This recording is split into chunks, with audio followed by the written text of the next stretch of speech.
بسم اللہ الرحمن الرحیم۔ اصل میں گفتگو یہ چل رہی تھی کہ فعل لازم ہو یا فعل متعدی، وہ اپنے فاعل کو رفع دیتے ہیں، اس لیے اس فصل میں صاحب کتاب نے فاعل کی تعریف کی اور فرمایا تھا کہ 6 اسموں کو نصب بھی دیتے ہیں۔ وہ 6 اسموں میں سے 5 اسموں کا ذکر اس سے پہلے گزر گیا، 4 اسموں کا ذکر اس سے پہلے گزر گیا، اور اب یہاں پر تمیز کا ذکر کر رہے ہیں کہ تمیز کو بھی فعل لازم ہو یا فعل متعدی، تمیز کو بھی وہ نصب دیتے ہیں۔ تمیز کسے کہتے ہیں؟ اصل میں تمیز یہ مصدر ہے، میزا یمیزو تمییزا، اس کا معنی ہوتا ہے ایک کو دوسرے سے ممتاز کرنا، یا جہاں پر کوئی چند احتمال ہوں تو ان احتمالوں کو ختم کر دینا، یہ کام ہوتا ہے تمیز کا۔ اگر کسی جگہ پر بیٹا چند احتمال ہیں تو انہی احتمالوں کو نحویوں کی اصطلاح میں ابہام کہتے ہیں، یعنی جہاں پر چند احتمال ہیں ان میں سے کسی ایک کا تعین نہیں ہو پا رہا ہو، تو اس عدم تعین، چند احتمال ہیں اور اس میں تعین نہیں ہو پا رہا ہے، اسی عدم تعین کا نام ابہام ہے، اور اسی عدم تعین کو ختم کر دینا یعنی متعین کر دینا، کسی ایک احتمال کو بیان کر دینا، یہی ہے تمیز۔ کیا ہے یہ؟ تمیز۔ اسی لیے صاحب کتاب تمیز کی تعریف کریں گے، تمیز وہ اسم ہے جو ابہام کو دور کر دے، یعنی اگر چند احتمال ہوں کہیں پر تو ان میں سے کسی ایک احتمال کو متعین کر کے باقی احتمالوں کو ختم کر دیتے، یہی ہے ابہام کو دور کر دینا۔ اب ابہام تو بیٹا کئی چیزوں میں ہو سکتا ہے، کبھی ابہام عدد میں بھی ہو سکتا ہے، عدد کا مطلب شمار، یعنی کبھی شمار کرنے والی چیزوں میں ابہام ہو سکتا ہے، شمار کا مطلب گننے والی چیزیں، ان میں بھی ابہام ہو سکتا ہے۔ اب اگر کوئی لفظ ایسا آ جائے وہ ابہام کو دور کر دے، گنتی میں ابہام کو دور کر دے، تو اسی کو کہیں گے کہ تمیز یہ ابہام کو دور کر رہی ہے عدد سے، یعنی گنتی سے۔ مثال دوں میں آپ کو، میرے پاس 10 ہیں، اب 10 ہیں، اب یہ میرا جملہ آپ نے سنا، اب آپ کے ذہن میں یہ بات ضرور آئے گی کہ 10 کیا چیز ہے، قلم 10 ہیں، کتابیں 10 ہیں، کیا ہے؟ کتنے احتمال نکل آئیں گے؟ کتابیں بھی 10 ہو سکتی ہے، قلم بھی 10 ہو سکتے ہیں، روپے بھی 10 ہو سکتے ہیں، اور یہ سب گننے والی چیزیں ہیں، گنتیوں میں سب آتی ہیں، یہ اسی کو عدد کہتے ہیں۔ اب میرے پاس 10 ہے، بہت ابہام ہے، کتنے احتمالات نکل گئے؟ اب میں نے آگے یہ بیان کر دیا قلم ہے، تو یہ قلم جو لفظ میں نے بول دیا نا، اب جتنے بھی احتمالات آپ کے دماغ میں گھوم رہے تھے نا، گردش کر رہے تھے، وہ سارے احتمالات ختم ہو گئے، وہ صرف اور صرف ایک احتمال، ان احتمالوں میں سے ایک احتمال متعین ہو گیا نا، وہ کیا ہے؟ قلم ہونے کا۔ اسی کو صاحب کتاب فرماتے ہیں تمیز اسم است کہ رفع ابہام کند،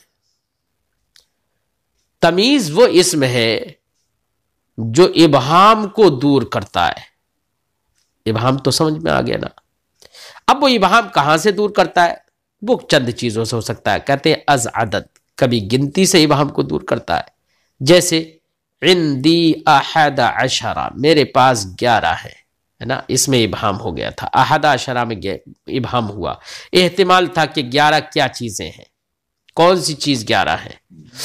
اب اس ابہام کو دور کر دیا کس نے؟ درہمن نے۔ تو درہمن یہ بھی منصوب ہے، ٹھیک ہے، تو 6 اسم منصوب ہوتے ہیں، اندی 11 درہمن، تو درہمن یہ تمیز کہلائے گا، چونکہ اس نے ابہام کو دور کیا، اور تمیز بھی منصوب ہوتی ہے، اسی لیے درہمن تمیز منصوب لے کر آئے نا۔ ترکیب کیسی ہوگی اس کی؟ ترکیب ہوگی عند مضاف یا مضاف الیہ، مضاف مضاف الیہ سے مل کر، ثابت یا موجود سے متعلق ہو کر مفعول فی وہ خبر مقدم، ثابت محذوف مانیں گے نا، یا موجود محذوف مانیں گے، اور یہ عندی اسی کا مفعول فی بن جائے گا۔ اب موجود اس میں مفعول، اس کے اندر ہوا ضمیر مستتر اس کا نائب فاعل، اور عندی اسی کا مفعول فی، اس میں مفعول اپنے نائب فاعل اور مفعول فی سے مل کر خبر مقدم۔ احد عشرہ یہ ممیز، بیٹا جس میں ابہام ہوتا ہے نا اسی کو ممیز کہتے ہیں۔ کیا کہتے ہیں اس کو؟ ممیز۔ تو احد عشرہ یہ ممیز، چونکہ اسی کی تمیز ہوتی ہے نا، اسی میں احتمال ہوتے ہیں، اسی کے احتمال کو ختم کیا جاتا ہے، اس لیے اس کو ممیز کہتے ہیں۔ اسی میں امتیاز بخشا جاتا ہے، اسی میں امتیاز دیا جاتا ہے۔ تو احد عشرہ یہ ممیز کہلائے گا، درہمن تمیز، ممیز تمیز سے مل کر یہ مبتدا مؤخر ہو جائے گا۔ مبتدا مؤخر اپنی خبر مقدم سے مل کر جملہ اسمیہ خبریہ ہو جائے گا۔ یا از وزن، یا وزن سے ابہام کو دور کرے، وزن سے بھی یعنی جو چیزیں تولی جاتی ہیں، تو کبھی کبھی تول میں ابہام ہوتا ہے، وزن میں ابہام ہوتا ہے، اس ابہام وزن کے ابہام کو دور کر دیتا ہے۔ جیسے مثال دینا ہے، چون عندی رطل زیتن، میرے پاس ایک رطل ہے۔ اب ایک رطل بیٹا ایک پیمانہ ہے، عرب میں ایک پیمانہ تھا رطل، ہے نا؟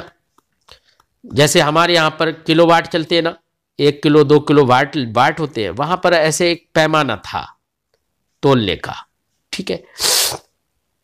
تو عندی رطل زیتن، میرے پاس ایک رطل ہے۔ اب ایک رطل کچھ بھی ہو سکتا ہے، تیل بھی ہو سکتا ہے، پانی بھی ہو سکتا ہے، کچھ اور چیز بھی ہو سکتی ہے، شیرہ ہو سکتا ہے، بہت سارا ابہام ہے، لیکن زیتن جیسی کہا وہ سارا ابہام ختم ہو گیا، ٹھیک ہے؟ ترکیب ویسی ہوگی جیسے اس سے پہلے کی تھی ہم نے۔ یا از کیل، یا ناپ سے، کیل کا مطلب ہوتا ہے ناپ۔ ناپ نہ سمجھ تو ہمارے یہاں پر جیسے پانی ہے، تیل ہے، ہمارے یہاں پر یہ ناپا جاتا ہے، تولا نہیں جاتا ہے، ٹھیک ہے؟ تو کچھ پیمانے ایسے بنائے جاتے ہیں جن سے ناپا جاتا ہے، جیسے دھان گیہوں وغیرہ ہمارے یہاں پر تولے جاتے ہیں، ٹھیک ہے؟ اور دیہاتوں میں نے دیکھا ہے کہ ناپے بھی جاتے ہیں، جب پوری مطلب ایک اندازہ لگانا ہوتا ہے تو پیپے سے ناپ بھی لیتے ہیں ہمارے یہاں پر۔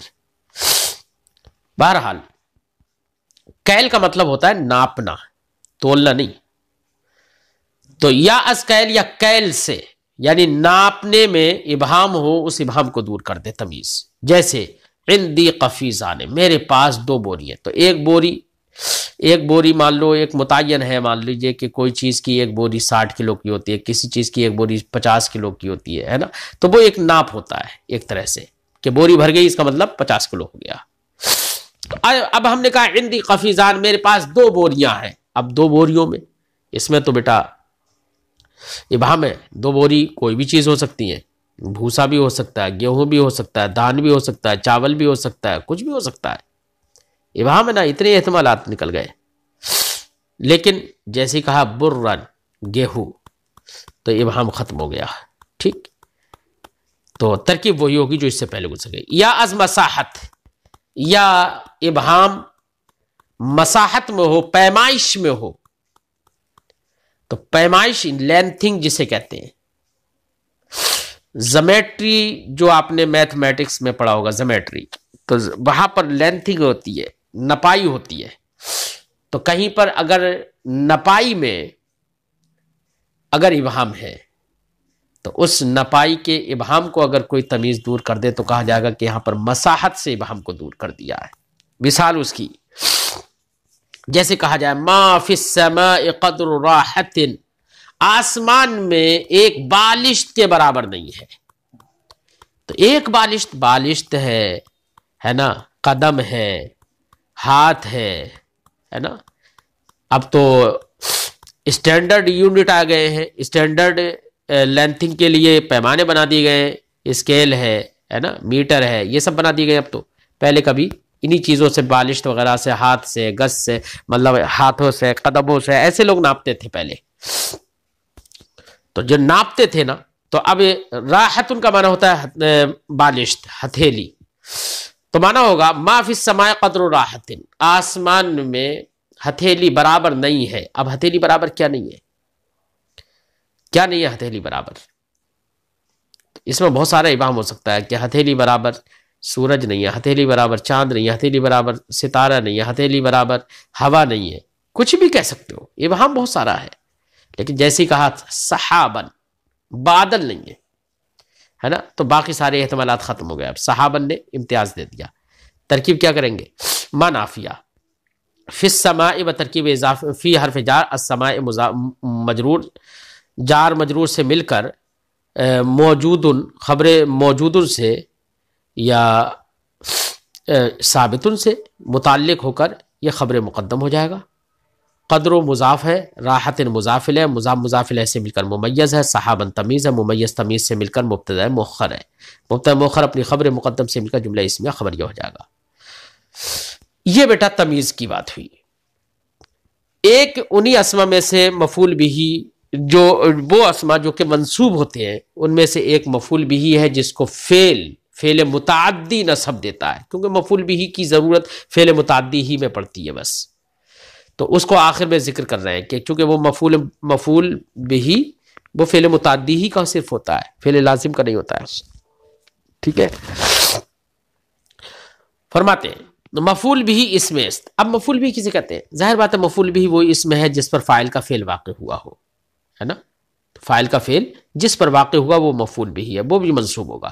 جیسے ہم نے کہا ضرب زید عمرا، زید نے عمرو کو مارا، تو زید نے تو مارا، زید فاعل ہو گیا، اور زید کی پٹائی واقعی کس پر ہوئی ہے؟ عمرو پر، تو عمرو مفعول بھی کہلائے گا. ٹھیک ہے نا. فرماتے ہیں مفعول بھی اسم است. مفعول بھی وہ ایسا اسم ہے کہ فعل فاعل برو واقع شود، کہ فاعل کا فعل جس پر واقع ہو. جیسے ضرب زید عمرا. اب بداقے سے بتا رہے ہیں صاحب کتاب، کہتے ہیں کہ بداقے سے ایک خاص بات بتا رہے ہیں کہ دیکھیے کوئی بھی فعل ہوتا ہے نا وہ اپنے فاعل سے پورا ہو جاتا ہے. ہم نے کہا ضرب زید، زید نے مارا، بات پوری ہو جائے گی، مسند و مسند الیہ پا لیے گئے، کلام پورا ہو گیا. اب اس میں مفعول بھی کی یعنی جملہ بننے کے لیے، کلام بننے کے لیے مفعول بھی کی ضرورت نہیں پڑتی ہے. لیکن مفعول اسی لیے کہا جاتا ہے کہ کلام کا جز جو ہوتے ہیں وہ مسند اور مسند الیہ ہی کلام کا جز ہوتے ہیں، اور جو کلام کا جز ہوتے ہیں بیٹا اس کو عمدہ کہتے ہیں. ٹھیک ہے نا. اس لیے مسند اور مسند الیہ جو کلام میں واقع ہوں وہ عمدہ کہلاتے ہیں. اور مسند اور مسند الیہ کوئی بھی اگر کوئی اسم ایسا ہے جو مسند اور مسند الیہ میں سے کچھ بھی نہیں واقع ہو، جیسے کہ مفعول بھی ہے وہ نہ مسند ہوتا ہے نہ مسند الیہ ہوتا ہے، اس لیے اس کو فضلہ کہتے ہیں. کیا کہتے ہیں؟ بعض لوگ فضلہ کہتے ہیں، ویسے حقیقت میں یہ لفظ ہوتا ہے فضلہ. کیا لفظ ہوتا ہے؟ فضلہ، یعنی الگ، بالکل فالتو، ہے نا، جس کا جملہ ہونے میں کوئی دخل نہیں ہے، جزء جملہ نہیں ہے. فرماتے مفعول بھی اس میں بنا کے آپ جان لیجئے کہ ای ہما منصوبات بعد از تمامی جملہ باشد. یہ جتنے منصوبات ہم نے ذکر کیے ہیں وہ جملہ کے مکمل ہونے کے بعد ہوتے ہیں، یعنی جملہ ان سے مکمل نہیں ہوتا ہے، جملہ ان کے آنے سے پہلے ہی مکمل ہو جاتا ہے، چونکہ مسند و مسند الیہ سے جملہ مکمل ہو جاتا ہے.